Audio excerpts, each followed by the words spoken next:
नमस्कार, मैं सुगंधा शर्मा, प्रवक्ता भौतिक विज्ञान, आदित्य नारायण, राजकीय इंटर कॉलेज चकिया चंदौली। आज का आपका टॉपिक सरफेस टेंशन या पृष्ठ तनाव है।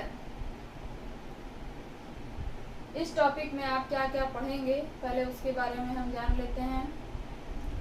इस टॉपिक में आप पढ़ेंगे सरफेस टेंशन के examples, free surface, surface energy और सरफेस टेंशन की डेफिनीशन। साथ ही साथ आप पढ़ेंगे कि कैसे सरफेस टेंशन को हम मेजर करते हैं और पढ़ेंगे एंगल ऑफ कांटेक्ट। तो आइए हम शुरुआत करते हैं सरफेस टेंशन के एग्जाम्पल्स से। तो सरफेस टेंशन के क्या क्या एग्जाम्पल्स हैं, पहले हम उनके बारे में जान लेते हैं। तो जैसे कि आप देखते हैं कि ऑयल या फिर तेल और वाटर को हम मिक्स नहीं कर सकते हैं। और पानी, डक्स जैसे कि बत्तख को तो भिगो देता है, बत्तख को तो नहीं भिगो पाता, लेकिन अगर वो पानी किसी आदमी के ऊपर पड़ता है तो वह उसको भिगो देता है। और भी बहुत सारे एग्जाम्पल्स हैं, जैसे कि आपका कोई ब्रश है, पेंट ब्रश, जिसको कि अगर हम पानी में डालते हैं तो वह उसके सारे के जो ब्रश है वो सारे के सारे जो है वो पानी में फैल जाते हैं। लेकिन जैसे ही हम उस ब्रश को ऊपर निकालते हैं तो वह ब्रश जो है एक फाइन टिप, आपस में जुड़ जाते हैं, सारे के सारे उसके ब्रश के जितने भी जो है वो हेयर्स हैं वो जुड़ जाते हैं और आपस में एक फाइन टिप बना लेते हैं। और भी बहुत सारे एग्जाम्पल्स, जैसे कि कोई कीड़ा है वह पानी पर चल सकता है। और भी जैसे कि मरकरी जो है वो ग्लास की प्लेट को नहीं भिगोता है, और इसके अपितु जो वाटर है वह ग्लास की प्लेट को भिगो देता है। तो यही सब आपके सरफेस टेंशन के एग्जाम्पल्स हैं, जिसके बारे में आज आपको स्टडी करना है कि ये सब आखिर कैसे होता है। तो आइए हम स्टार्ट करते हैं सरफेस टेंशन या पृष्ठ तनाव। लिक्विड के केस में जैसा कि आप जानते हैं कि लिक्विड का एक फिक्स्ड वॉल्यूम होता है और उसका कोई भी शेप नहीं होता है। जिस कंटेनर में उसको हम रखते हैं वह उसी कंटेनर का शेप ले लेता है। तो जो आपका जो लिक्विड है उसका एक फ्री सरफेस होता है, लिक्विड का फ्री सरफेस होता है। गैस में फ्री सरफेस नहीं होता है, इसलिए गैस में सरफेस टेंशन नहीं हो सकता। सिर्फ और सिर्फ लिक्विड में ही सरफेस टेंशन हो सकता है, क्योंकि लिक्विड में फ्री सरफेस होता है और उस सरफेस पर एक एडिशनल एनर्जी होती है। मतलब उस सरफेस की जो एनर्जी है वह ज़्यादा होती है, जिसके कारण कि उसमें सरफेस टेंशन होता है, जो कि एक भी आपको पढ़ाया जाएगा कि सरफेस पर आके एडिशनल एनर्जी क्यों होती है। तो इस तरह से आपने देखा कि जो लिक्विड है केवल उसमें ही सरफेस टेंशन हो सकता है और गैस में सरफेस टेंशन नहीं हो सकता है, क्योंकि गैस में कोई भी फ्री सरफेस नहीं होता है। तो इस तरीके से यानी कि जिसमें फ्री सरफेस होगा वहीं पर सरफेस टेंशन होगा। तो ये तो हुआ आपका कि यह सरफेस टेंशन जो है वो लिक्विड के फ्री सरफेस पर डिपेंड करता है। तो अब आपका नेक्स्ट टॉपिक है सरफेस एनर्जी, पृष्ठ ऊर्जा।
सरफेस एनर्जी, पृष्ठ ऊर्जा। ये क्या है आपका, ये जो मॉलिक्यूल्स है ये आपका एक ये कंटेनर है जिसमें कि लिक्विड भरा हुआ है और यहाँ पर एक ये मॉलिक्यूल है, एकदम अंदर है, लिक्विड के अंदर है ये मॉलिक्यूल। और ये उस मॉलिक्यूल का पिक्चर है जो कि अब ये जो मॉलिक्यूल है वो लिक्विड के जो उसके पास के जो अदर मॉलिक्यूल्स हैं उनसे ये अट्रैक्ट होता है। तो अट्रैक्ट होता है तो इस समय इसकी जो पोटेंशियल एनर्जी होती है इस मॉलिक्यूल की, वो क्या हो जाती है, नेगेटिव हो जाती है। नेगेटिव का अर्थात ये क्या है, मॉलिक्यूल्स के जो पोटेंशियल एनर्जी है वो नेगेटिव हो जाती है, अर्थात ये जो है वो स्टेबल कंडीशन, क्योंकि उस समय मिनिमम पोटेंशियल एनर्जी होती है। तो मिनिमम पोटेंशियल एनर्जी का मतलब हुआ कि स्टेबिलिटी की कंडीशन है ये लिक्विड की। इस तरीके से लिक्विड जो है वो आपस में एक दूसरे से बंधे रहते हैं और यहाँ पे इन सब में क्या होती है, मिनिमम पोटेंशियल एनर्जी होती है।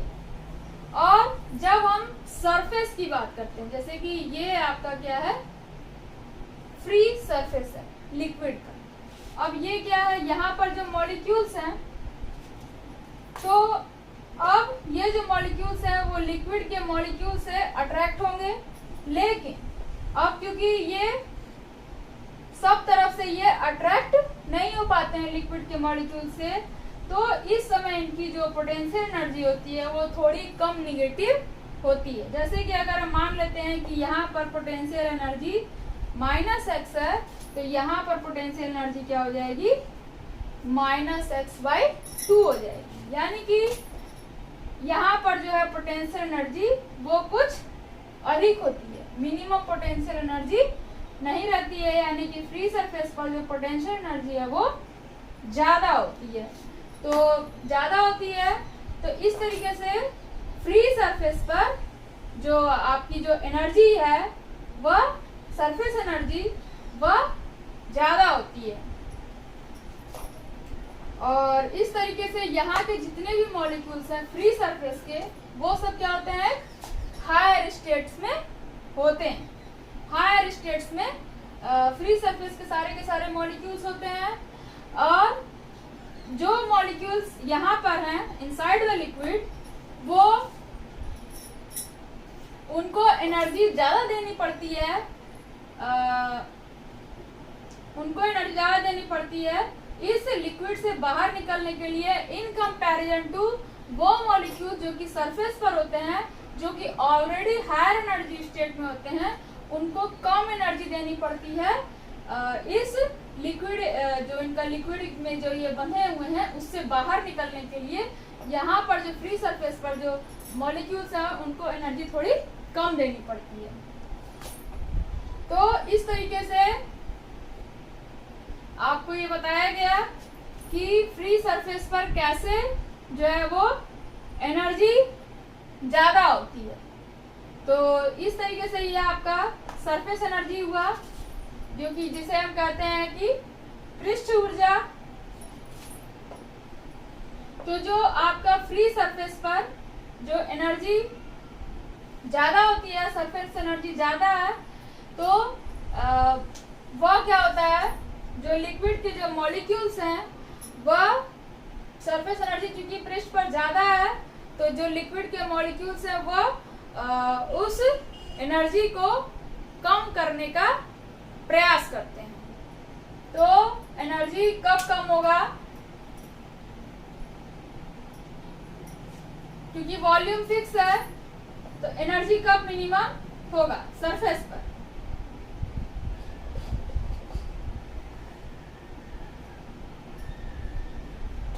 मोर surface area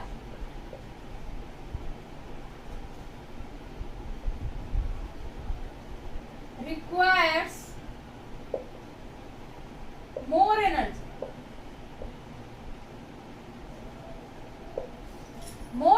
area requires more energy।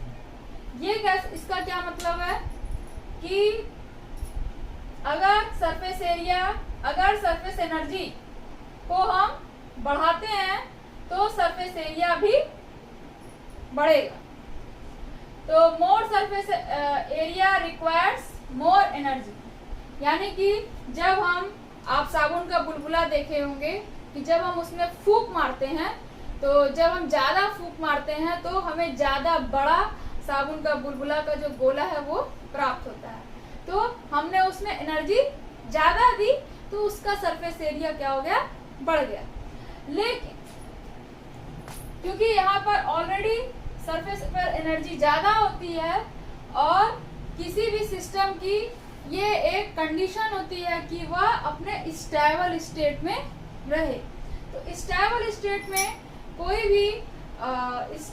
भी सिस्टम कब रहेगा, जबकि उसकी पोटेंशियल एनर्जी मिनिमम होगी। पोटेंशियल एनर्जी जब मिनिमम होगी तब वह जो आपका लिक्विड स्टेट है वह स्टेबल होगा। तो सरफेस एनर्जी को कैसे वह मिनिमम करता है, यानी कि वह सरफेस एरिया को क्या करेगा, मिनिमाइज करने का प्रयास करेगा। जैसे कि अब ये मान लीजिए कि ये आपका लिक्विड का सरफेस है, तो लिक्विड का जो सरफेस है, तो जो सरफेस पर जो मॉलिक्यूल्स होंगे उनकी एनर्जी ज्यादा होगी। तो वह कैसे अपने एनर्जी को मिनिमाइज करेंगे, यहाँ के जो मॉलिक्यूल्स हैं वह लिक्विड के अंदर जाने का प्रयास करेंगे। तो इस तरीके से सरफेस एरिया क्या होगी, मिनिमम हो जाएगी। और कब तक ये मॉलिक्यूल्स अंदर जाएंगे, जब तक कि सरफेस एनर्जी मिनिमम नहीं हो जाती है सरफेस पर। तो इस तरीके से जो सरफेस एरिया है वो मिनिमम हो जाता है, और वही क्या है, लिक्विड की स्टेबिलिटी की कंडीशन होती है, या किसी भी सिस्टम के स्टेबिल का कंडीशन है स्टेबिलिटी का, कि वह अपने मिनिमम पोटेंशियल एनर्जी को अटेन करने की कोशिश करता है। जब कोई भी मॉलिक्यूल्स अपने मिनिमम पोटेंशियल एनर्जी को अटेन करने की कोशिश करेगा, दैट मीन्स वो क्या है, स्टेबिलिटी की कंडीशन है। तो इस तरीके से जो आपकी जो सरफेस है, फ्री सरफेस, इसका सरफेस एरिया जो है वो मिनिमाइज करने का प्रयास करता है लिक्विड, ये अपने आप से करता है लिक्विड। और तो इस तरीके से आपने देखा कि more surface area requires more energy. और हमने पढ़ा सरफेस एनर्जी। अब आपका नेक्स्ट टॉपिक है surface energy and surface tension.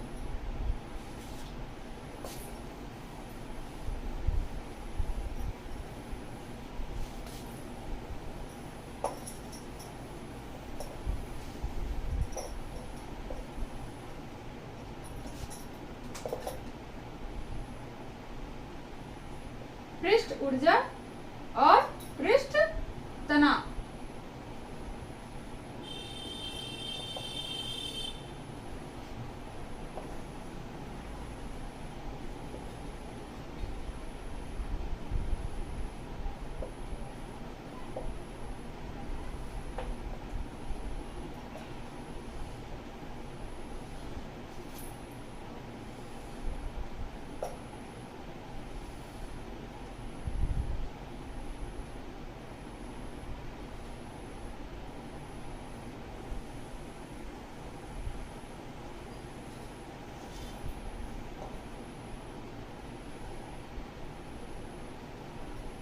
ये आपकी एक लिक्विड की फिल्म है।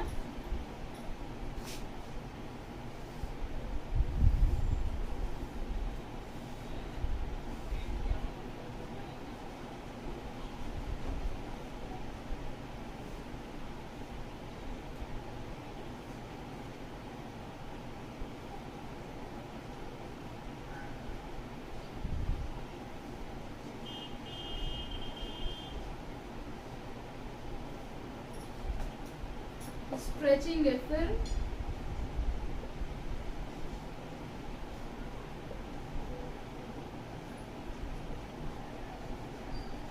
film in equilibrium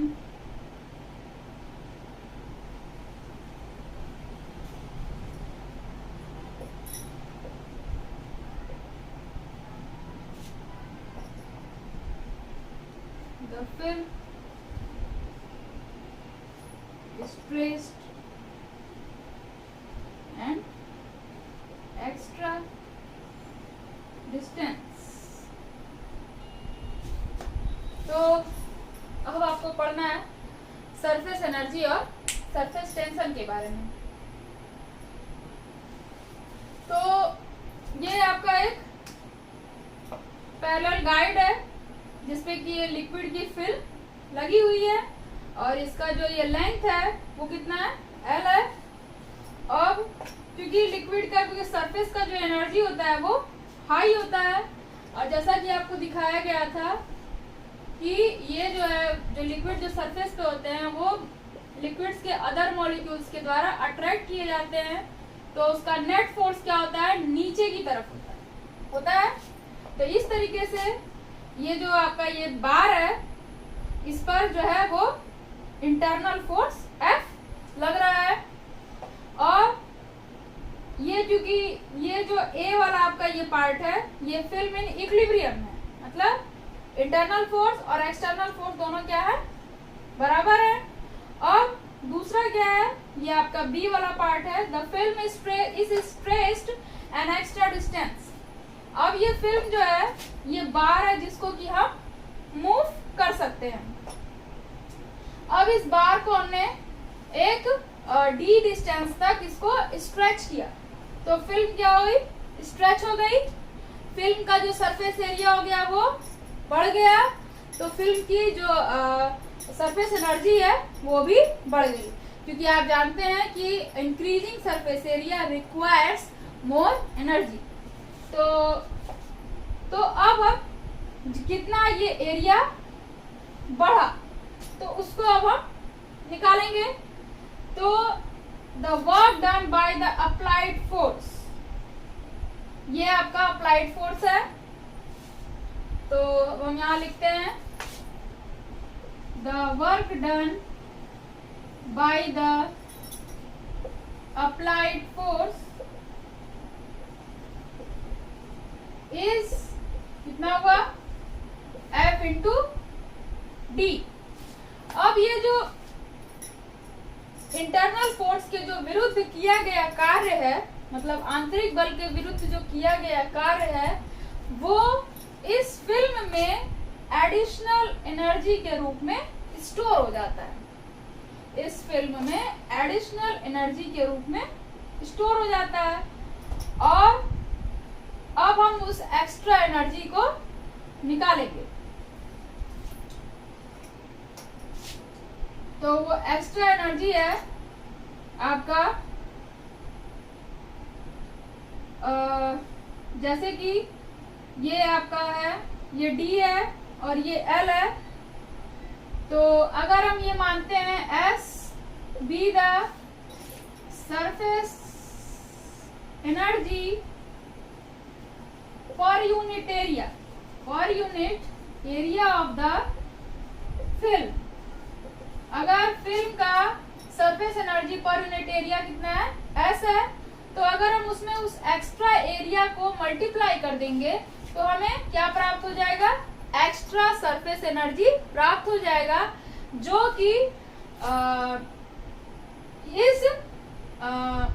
कि इस फिल्म में स्टोर्ड है। और ये कैसे हुआ है, जो कि आंतरिक बल के विरुद्ध जो किया गया कार्य था वो इस फिल्म में एक्स्ट्रा सरफेस एनर्जी के रूप में स्टोर हो जाता है। तो हम सबसे पहले उस एक्स्ट्रा सरफेस एनर्जी को निकालेंगे। तो S तो हो गया आपका surface energy per unit area of the film, और अब उस एक्स्ट्रा एरिया को हमको निकालना है। तो यहाँ पर आप देख सकते हैं D इंटू L, ये क्या है आपका एक्स्ट्रा एरिया। अब यहाँ पर हम L की जगह 2L लिखेंगे। क्यों लिखेंगे, तो इसके बारे में भी हम समझ लेते हैं। 2L क्यों लिखा हुआ है, क्योंकि ये जो फिल्म है इसके दो सरफेस है, एक सरफेस ये और एक सरफेस उसके पीछे वाला। तो फिल्म के जब दो सरफेस होते हैं तो दो लेंथ भी होंगे, डी भी हो गया दो, लेकिन डी को हम नेगलेक्ट कर दिए क्योंकि डी बहुत छोटा है। तो इस तरीके से आपका ये extra surface energy of the film निकला, जो कि जो आंतरिक बल के विरुद्ध जो किया गया कार्य था ये इसमें स्टोर हो गया था। तो इस तरीके से अब ये दोनों को हम बराबर कर देंगे तो और S निकालेंगे हम,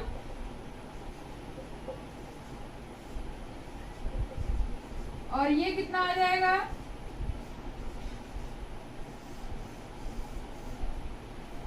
S इक्वल टू F/2L, जहां S क्या है, magnitude of surface tension of the film. S is the magnitude of surface tension। और ये कितने के बराबर है, surface tension, surface tension, surface tension is equal to the surface energy per unit area of the film, या फिर इसको हम बोल सकते हैं of the liquid interface,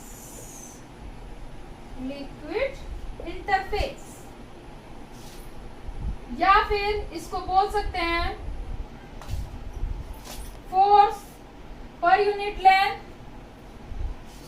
इसको बोल सकते हैं force per unit length exerted by the fluid on the movable bar,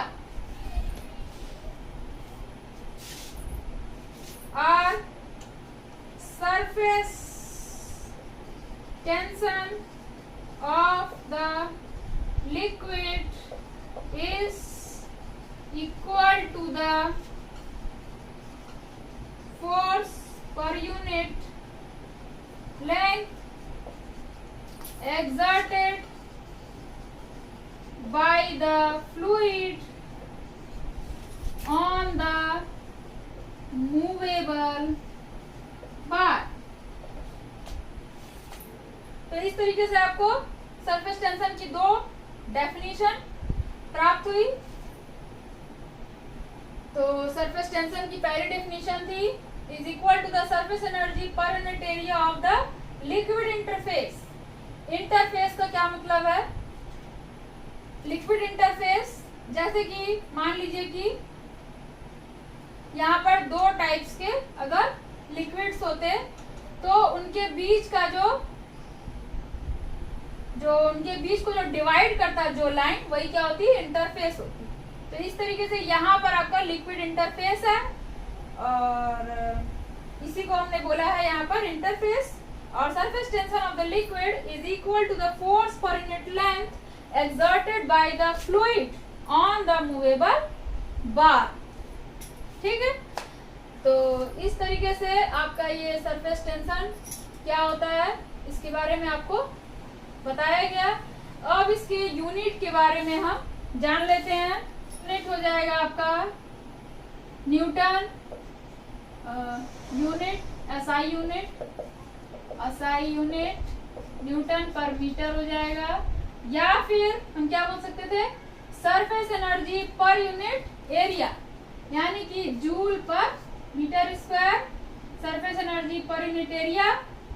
तो इस तरीके से सरफेस टेंशन क्या करता है, जो लिक्विड का फ्री सरफेस है उसको श्रिंक करने का टेंडेंसी रखता है जो फ्लूइड, वही उस फ्लूइड का सरफेस टेंशन कहलाता है। मतलब लिक्विड की ये प्रॉपर्टी है कि वह अपने सरफेस एरिया को श्रिंक करने की टेंडेंसी को रखता है और इसी को हम पृष्ठ तनाव कहते हैं। तो ये तो हुआ आपका surface energy and surface tension. अब अब क्योंकि यहाँ पर आपने पढ़ा कि ये आपका एक ही तरह का लिक्विड फिल्म था। अब हम पढ़ेंगे कि अगर मान लीजिए कि लिक्विड या सॉलिड हो, उनके बीच में क्या होगा, या दो टाइप्स के लिक्विड हो तब क्या होगा। तो आपको बता देते हैं कि अगर मान लीजिए कुछ भी हो, लिक्विड हो सॉलिड हो, दो टाइप्स के हो, तब भी अगर जो इंटरफेस पे उनके जो मॉलिक्यूल्स जो होंगे आपस में अट्रैक्ट करेंगे तो उनकी सरफेस एनर्जी क्या हो जाएगी, वो उस टाइम मिनिमम हो जाएगी। और अगर जो इंटरफेस के जो मॉलिक्यूल्स है आपस में एक दूसरे को रिपेल करेंगे तो उस समय उनकी सरफेस एनर्जी बढ़ जाएगी। तो इस तरीके से आपको बता दिया गया कि अगर इंटरफेस के जो डिफरेंट जो मॉलिक्यूल्स हैं, या फिर दो टाइप का लिक्विड हो, या लिक्विड सॉलिड हो, या लिक्विड एयर हो, अगर इंटरफेस पे अगर उनके मॉलिक्यूल्स आपस में अट्रैक्ट होंगे तो सरफेस एनर्जी मिनिमम, और अगर रिपेल करेंगे तो सरफेस एनर्जी इंक्रीजेस, उस समय सरफेस एनर्जी आपकी बढ़ जाएगी। तो ये था आपका surface energy and surface tension. अब आपको पढ़ना है कि कैसे हम सरफेस टेंशन को मेजर करें। ये तो हुआ आपका surface energy and surface tension. और हाँ, एक बात और कि सरफेस एनर्जी जो है वो विस्कोसिटी की तरह टेम्परेचर पर डिपेंड करता है। जैसे कि आप विस्कोसिटी आपने देखा कि लिक्विड के केस में टेम्परेचर बढ़ाने पर विस्कोसिटी घटती है, उसी तरह से सरफेस टेंशन भी टेम्परेचर बढ़ाने पर घटता है। और अब आपका नेक्स्ट टॉपिक है कि कैसे हम सरफेस टेंशन को मेजर कर सकते हैं। तो आइए हम देखते हैं कि सरफेस टेंशन को हम कैसे मेजर करेंगे। Measuring of surface tension.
देखते हैं हम कि सरफेस टेंशन को कैसे हम मेजर करेंगे। ये आपका एक कंटेनर है जिसमें कि लिक्विड भरा हुआ है, और ये आपका वर्टिकल ग्लास प्लेट है। वर्टिकल ग्लास प्लेट है। ये आपका एक तराजू का एक तरफ का आर्म है और एक तरफ पे आपका ग्लास प्लेट है, इस पे ये वेट अटैच्ड है। अब हम सरफेस टेंशन कैसे मेजर करेंगे। ये आपका देखिए, ये आपका वर्टिकल ग्लास प्लेट है, जो कि हम जानते हैं कि जो ग्लास होता है वह पानी से उनके बीच का जो सरफेस एनर्जी है वो मिनिमम होता है। ग्लास और लिक्विड के या वाटर के बीच का जो सरफेस एनर्जी है इंटरफेस का, वो मिनिमम है in comparison to surface energy between liquid and air and solid and air। तो इस तरीके से क्योंकि उनके बीच का जो सरफेस एनर्जी होता है वो मिनिमम होता है, इस वजह से ग्लास प्लेट से वो लिक्विड जो है वो अट्रैक्ट हो जाता है और उसको वो भिगो देता है। तो ये तो हुआ आपका सरफेस एनर्जी। तो अब हम सरफेस टेंशन कैसे मेजर करेंगे। ये आपका एक वर्टिकल ग्लास प्लेट था, जो कि सबसे पहले हमने इसको क्या किया है, कि इसको हमने पहले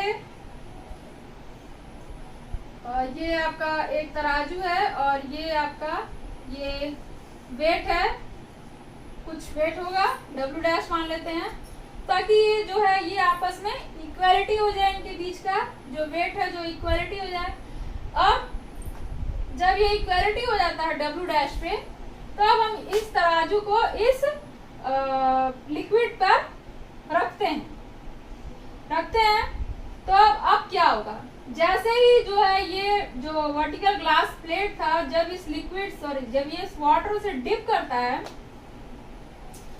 तब क्या होता है, जब वाटर पे डिप करता है तब हम यहाँ पर वेट को बढ़ाते हैं।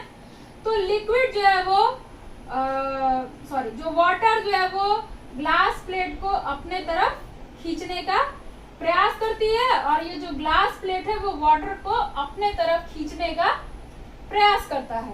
फिर थोड़ा सा हम और वेट बढ़ाते हैं, तब ये थोड़ा सा ये इस टाइप का शेप हो जाता है, जैसे कि ये आपका ये लिक्विड है और ये आपका ग्लास है, थोड़ा सा ये उठ जाता है। अब हम इतना इस पे वेट बढ़ाते जाते हैं कि ये जस्ट जो है वो ये जो वर्टिकल ग्लास प्लेट थी, ये जस्ट जो है ये वाटर से छूटने ही वाला हो। मतलब अगर उसके बाद हम जरा सा भी वेट बढ़ाएंगे, थोड़ा सा भी वेट बढ़ाएंगे, तो ये तुरंत जो है ग्लास प्लेट लिक्विड से ऊपर चला जाएगा, और उसके ऊपर ये जो उनके बीच का जो लिक्विड था, जो उन दोनों को जो दोनों जो आपस में अटैच्ड थे लिक्विड से और ये ग्लास, वो खत्म हो जाएगा। ये जो ग्लास प्लेट है वो ऊपर चली जाएगी। तो उस वेट तक हम यहाँ पर वेट जो है वो बढ़ाते जाते हैं। तो अब यहाँ पर क्या होगा, जितना कि यहाँ पर वेट था, ये आपका एक्स्ट्रा वेट है W, जिससे कि ये W डैश से इससे मतलब नहीं है, ये आपका ये एक्स्ट्रा वेट W है, यानी कि यहाँ पर कितना था, W plus W dash weight रखा हुआ था। तो हम एक्स्ट्रा वेट की बात करेंगे, तो यहाँ पर क्योंकि ये दोनों के दोनों क्या है, तराजू हैं, तो दोनों के दोनों क्या इस समय बराबर है। तो यहाँ पर जो वेट हो जाएगा वो कितना हो जाएगा, mg, और जो आपका ये जो एक्स्ट्रा मास था वो mg के बराबर हो जाएगा, और ये भी आपका ये एक्स्ट्रा मास है वो mg के बराबर, ये आपका एक्स्ट्रा वेट है w के बराबर। और surface tension between solid and liquid, वह कितने के बराबर हो जाएगा, W/2L। 2L क्या है, ये जो आपका वर्टिकल ग्लास प्लेट था उसके दो सरफेस होंगे, और उस पे अगर मान लेते हैं कि एक का लेंथ है, दूसरे का सरफेस का लेंथ भी L हो जाएगा, तो W/2L, या फिर हम इसको लिख सकते हैं mg/2L। तो ये क्या है, लिक्विड सॉलिड इंटरफेस का ये सरफेस टेंशन है, जहाँ m क्या है, एक्स्ट्रा मास है, w क्या है, एक्स्ट्रा वेट है, और l क्या है, l is the length of plate as, m is the extra mass, w is the extra weight,